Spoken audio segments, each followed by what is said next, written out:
into our program now to take to the White House briefing room. US President Barack Obama talking about the future of US soldiers in Iraq. In Iraq, and remove all of our troops by the end of 2011.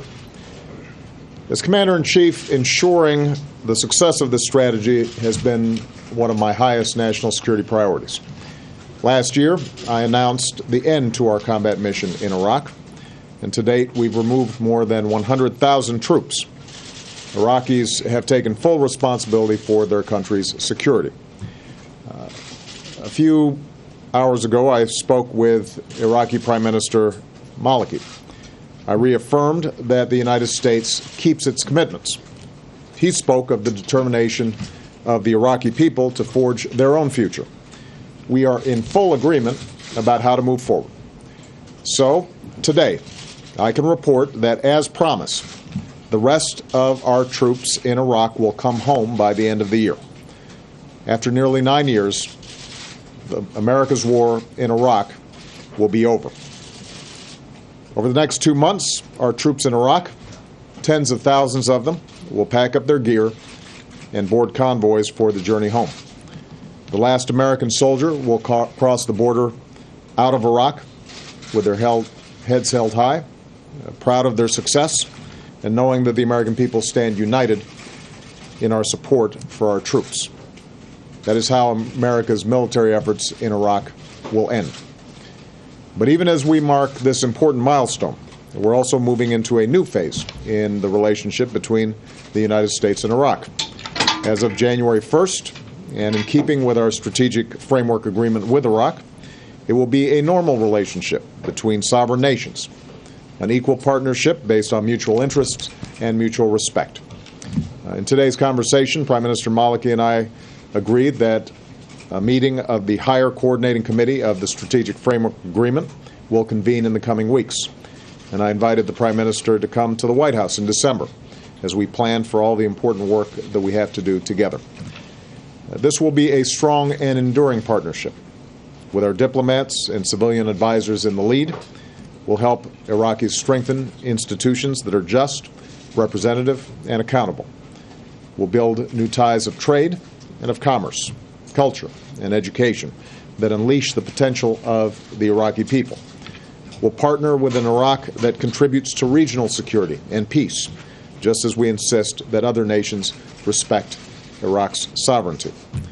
As I told Prime Minister Maliki, we will continue discussions on how we might help Iraq train and equip its forces, again, just as we offer training and assistance to countries around the world. After all, there will be some difficult days ahead for Iraq, and the United States will continue to have an interest in an Iraq that is stable, secure, and self-reliant. Just as Iraqis have persevered through war, I'm confident that they can build a future worthy of their history as a cradle of civilization. Here at home, the coming months will be another season of homecomings. Across America, our servicemen and women will be reunited with their families. Today, I can say that our troops in Iraq will definitely be home for the holidays. This December will be a time to reflect on all that we've been through in this war. I'll join the American people in paying tribute to the more than 1 million Americans who have served in Iraq.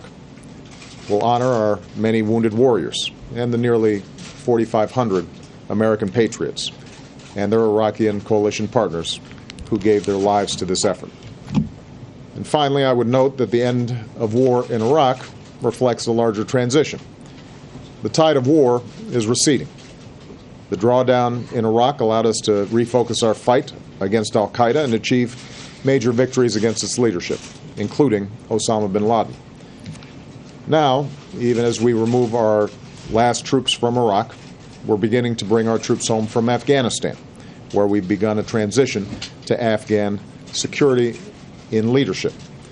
When I took office, roughly 180,000 troops were deployed in both these wars, and by the end of this year, that number will be cut in half. And make no mistake, it will continue to go down. Meanwhile, yesterday marked the definitive end of the Gaddafi regime in Libya. And there, too, our military played a critical role in shaping a situation on the ground in which the Libyan people can build their own future. Today, NATO is working to bring this successful mission to a close. So to sum up, the United States is moving forward from a position of strength. The long war in Iraq will come to an end by the end of this year. The transition in Afghanistan is moving forward, and our troops are finally coming home. As they do, fewer deployments and more time training will help keep our military the very best in the world.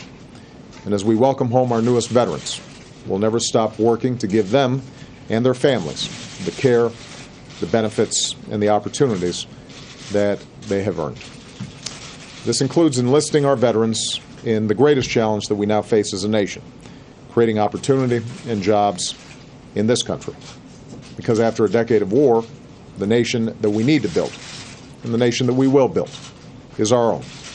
An America that sees its economic strength restored, just as we've restored our leadership around the globe. Thank you very much. What about Iran, sir? Are you worried about Iran? US President